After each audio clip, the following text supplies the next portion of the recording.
দর্শক, রাজধানীর ever care হসপিটালের সামনের চিত্র দেখার চেষ্টা করব। আমার সহকর্মী তাজনুর ইসলাম সেখানে রয়েছেন। তাজনুর, বিএনপি চেয়ারপারসনের লন্ডন যাত্রার খবর তো নেতাকর্মীদের মাঝে পৌঁছে গেছে অলরেডি।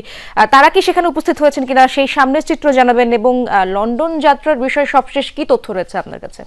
আপনার প্রশ্নের দ্বিতীয় অংশ ধরে শুরু করি। লন্ডন যাত্রার বিষয়ে চিকিৎসকরা আজকে দুপুরবেলাতে কিংবা আজকে বিকেলবেলা যে ব্রিফিং হয়েছিল সেখানে যেই তথ্যটি জানানো হয়েছিল যে আজকে মধ্যরাত থেকে ভোরবেলার মধ্যে অর্থাৎ সকালবেলার মধ্যে এই যে লন্ডন যাত্রার যে বিষয়টি কিংবা লন্ডন যাওয়ার যেই এয়ার অ্যাম্বুলেন্সে চড়ার যে বিষয়টি সেটি আসলে নিশ্চিত হবে। তবে এখন সবশেষ যে তথ্য পাওয়া যাচ্ছে সেই অনুযায়ী এই সফর কিংবা এই যাত্রাটি খানিকটা বিলম্ব হতে পারে।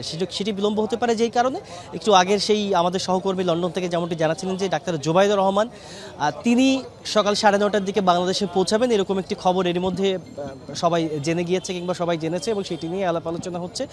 যদি তেমনটি হয়, জোবাইদুর রহমান যদি 9:30টার সময় শাহজালাল আন্তর্জাতিক বিমানবন্দরে পৌঁছান এবং তারপরে যদি তিনি এভার কেয়ার হাসপাতালে আসেন, তার মানে যেটি দাঁড়াচ্ছে তিনি আসার পরে অর্থাৎ এই এভার কেয়ার হাসপাতালে তিনি পৌঁছানোর পর গিয়ে সিদ্ধান্ত হবে যে তখন গিয়ে এখানকার চিকিৎসক যারা রয়েছেন সবাই সমন্বিতভাবে তখন সিদ্ধান্ত নেবেন যে এই খালেদা জিয়ার যে লন্ডন যাওয়ার যে বিষয়টি সেটি তখন কখন তিনি রওনা করবেন। আরেকটি বিষয় হচ্ছে, আপনি জানতে চেয়েছেন যেমনটি যে এই মুহূর্তে নেতাকর্মীদের যে অবস্থান এই এভার কেয়ারের সামনে সেটি হচ্ছে সন্ধ্যার থেকে এই সময়ের মধ্যে খানিকটা কমেছে এই জন্য যে সন্ধ্যার দিকে অর্থাৎ যখন কিনা লন্ডন যাওয়ার যে ঘোষণা এসেছিল সেই সময়টিতে বেশ নেতাকর্মীর একটা উপস্থিতি দেখা গিয়েছিল। সবাই আসলে এক রকমের প্রশ্ন নিয়ে উৎকণ্ঠা নিয়ে খোঁজখবর নিচ্ছিলেন, জিজ্ঞেস করছিলেন, কিন্তু সেই সংখ্যাটি এই রাত যত গভীর হচ্ছে সেই সময় এসে সেই সংখ্যা অনেকখানি কমে গেছে। তারপরেও এখনও অনেকেই আছেন, বিভিন্ন সময় এসে জিজ্ঞেস করছেন, নিশ্চিত হবার চেষ্টা করছেন পুরো গল্পটি আসলে কী কিংবা কখন কি হতে পারে। এই সমস্ত প্রশ্ন সাধারণত এখানে উপস্থিত যে সমস্ত গণমাধ্যম কর্মী রয়েছেন তাদের কাছে জানার চেষ্টা করছেন। একই সঙ্গে যেই সমস্ত সিনিয়র নেতা